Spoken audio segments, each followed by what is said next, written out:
the United States and other countries have been supporting an end to the fighting in the Tigray region.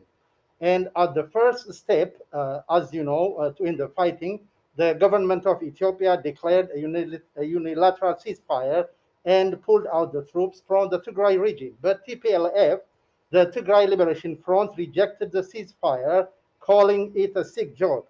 And the TPLF continued the war, especially by deploying child soldiers in this conflict. And if the war continues, there are thousands and thousands of people will die. Ned, what is the Biden's administration statement on TPLF's refusal to accept the ceasefire and the use of children as soldiers? Thank you. Well, thank you for that question. There are a couple pieces there. One, I want to be very clear on these allegations that the TPLF is recruiting child soldiers. We are very much concerned by these reports. We take these allegations very seriously. We reiterate our call for all parties to adhere strictly to international humanitarian law, and for those responsible for violations of international humanitarian law and human rights abuses to be held accountable. When it comes to the broader conflict, we have made this point before, but again, it bears repeating. We call on the TPLF. We call on the Amhara regional forces. We call on the Eritrean Defense Forces, on the Ethiopian National Defense Forces, and associated regional militias to end this crisis and to move towards a negotiated ceasefire. In our mind, this is what is most important: ending the conflict, moving toward that negotiated ceasefire, and providing the level of humanitarian access that the people in Tigray need, of which they are in dire need. The Ethiopian government and the TPLF need to begin ceasefire negotiations immediately and without preconditions. This should lead to a broader dialogue to find a durable political solution to this conflict. We strongly condemn any attacks that have been or may be directed against civilians in the Tigray region, regardless of the actor, whether it's organized by military or security forces or rogue elements operating there. Those who commit such acts, as I said before, must be held accountable. And we call on all parties to condemn such acts and do everything in their power to stop them. We're particularly concerned by credible reports that armed forces affiliated with the TPLF and the Tigrayan militias have engaged in attacks against Eritrean refugees in the region. Such conduct is reprehensible. It must cease. It must come to an immediate halt. Those responsible, again, should be held responsible and accountable for their actions. We're equally concerned by reports of Ethiopian security force harassment and arbitrary detention of ethnic Tigrayans in regions of Ethiopia beyond Tigray. And security force harassment and detention on the basis of ethnicity is unacceptable. We call on all parties to cease such activities and to respect human rights and the rule of law. We further call on all armed actors to comply with international humanitarian law, including the obligations regarding the protection of civilians. As we consistently stated, any effort to change Ethiopia's internal boundaries by force is unacceptable. Any issue of national importance is an issue for the Ethiopian people to decide through consensual dialogue and democratic processes, not through violence. And that is why we have put such a priority on this negotiated ceasefire. That is what we have continued to urge, urging the parties to come together immediately without preconditions, just as we push for increased humanitarian access so that the long-suffering people of Tigray can be in receipt of that relief. The TPLF refuses the ceasefire and to accept the ceasefire, and it advances its forces to Amhara and regional Amhara and Afar regions. So, what do you say when the TPLF refuses the ceasefire? How can there will be negotiation? Well, we have seen these reports of the expansion of the fighting. The expansion of the fighting in Tigray are concerning. The reports of the expansion of the fighting in Tigray are concerning. And it's concerning because it will only lead to more suffering and to more death. That is why we continue to say that all parties to the conflict should immediately agree to an end to the violence and to begin in earnest negotiations and political dialogue. Armed actors in Tigray and Amhara, and the government of Ethiopia need to reach an agreement that allows the ceasefire to include all parties and facilitates, as I said before, delivery of humanitarian access. The government of Eritrea, for its part, must withdraw its forces consistent with commitments by both Ethiopia and Eritrea. Please. My final question is, during your press briefing, you often call TPLF's forces military forces.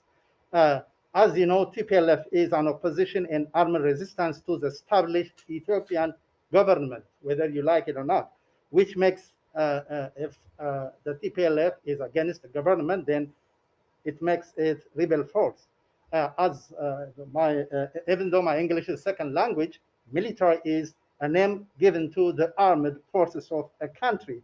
So, why are you calling TPLF forces military whenever you give the press briefing? The military is for, as I said, is for given for a country forces, not just for rebel forces. So the point we've been making, and what in part makes this conflict so concerning, is the fact that a range of actors are engaged in violence and in some cases in these reported atrocities. There are military actors involved.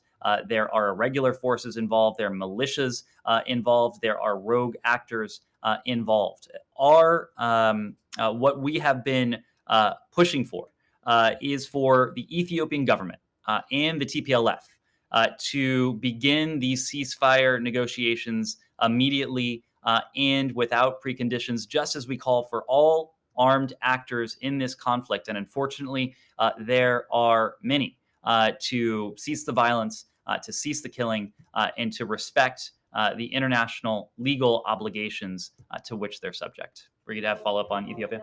Sure. Going back to Power's trip, did she get any concrete guarantees while in Ethiopia? Was there any commitment from the Ethiopian government on humanitarian access to Tigray? And then while we're on this, forces from Ethiopia's Tigray region have taken control of the town of Lalibela, which is a UN World Heritage Site. Mm-hmm.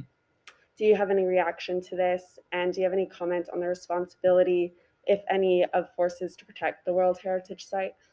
So on Ambassador Power's trip, I suspect there will be additional details available later today. She also had a press conference in Addis prior to the conclusion of her trip. It was during that press conference that she spoke of her conversation with the Minister of Peace. And she called, as she said, yet again, for a cessation of hostilities and unhindered humanitarian access. And she reiterated the United States' care and concern for the people of Ethiopia, no matter their identity or affiliation. She, of course, also did announce a very substantial sum of aid. One of the USAID has, we've worked very closely with USAID on this issue of humanitarian access. It is an issue that Ambassador Power stressed. It's an issue that Secretary Blinken has stressed directly in his conversations with Prime Minister Abiy. It's an issue that the Special Envoy, Ambassador Feltman, has stressed as well, and we will continue to work that. Remind me what your second question was. Lalibela. Right. When it comes to Lalibela, we recall that when the World Heritage Committee inscribed the rock-hewn churches of Lalibela to the World Heritage List, the committee described the whole of Lalibela as a testament to Ethiopia's civilization and the medieval civilization that was there. Lalibela represents part of Ethiopia's unique, diverse, and rich cultural heritage, and it's something that should serve to unite all Ethiopians. We've seen the reports that Tigrayan forces have taken Lalibela. We call on the TPLF to protect this cultural heritage.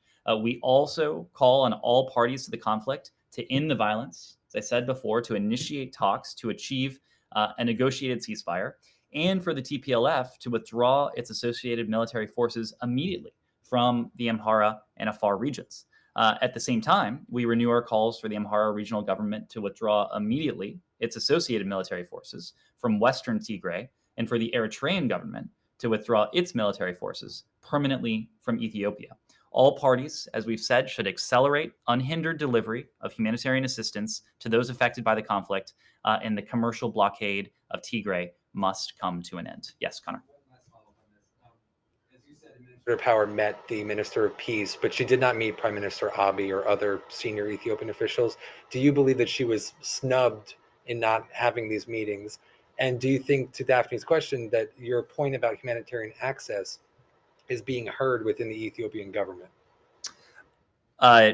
In terms of the meetings that Ambassador Power had, she was able, as we said before, to meet with the Minister of Peace. She was able to take part in a very frank conversation with the minister about these issues.